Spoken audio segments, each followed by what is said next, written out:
All right, so next up is activity number 2, which I've entitled Thought-Provoking Images.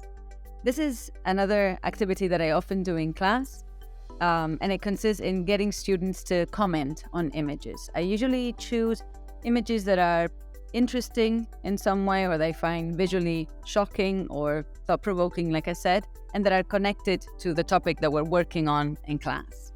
And the first thing I do is I project the image, show it on the IWB, and give students, again, a minute to look at it, trying to pay attention to the details.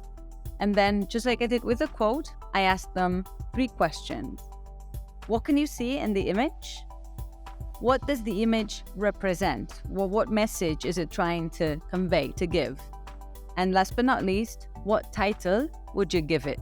Students get a few minutes to think about the questions, and they might take some notes to answer them if they wish. And once everyone has their ideas, I usually put students in groups, probably in groups of 3 maybe, for them to share their answers together.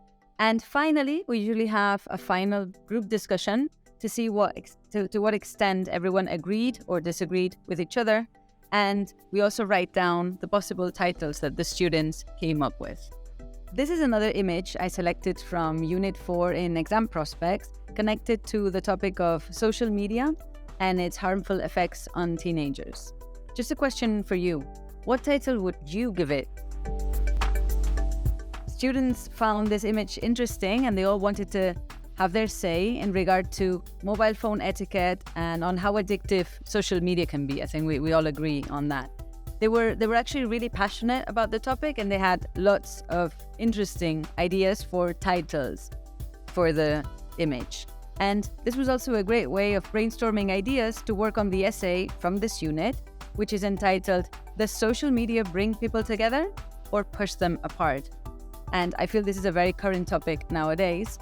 And as a follow-up to this, I also encourage students to bring their own images to class, just like I did with the quotes, so we could discuss them together.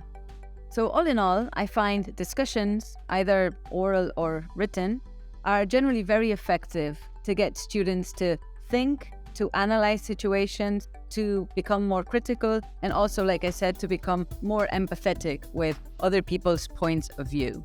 And of course, all of these are really useful competences and really useful skills, not only in the classroom, but also in real life, because they can be applied in any situation in the world of work, whether in your personal life or in your professional life as well. All right, so in any case, I hope I've given you some practical ideas to take to your classroom and use with your students to help them to become more critical thinkers. And when you implement these ideas, I'd really love to hear from you and how they went. And if you're interested in more activities related to critical thinking and other key competences, check out Macmillan's new Bachillerato course, Future and Exam Prospects.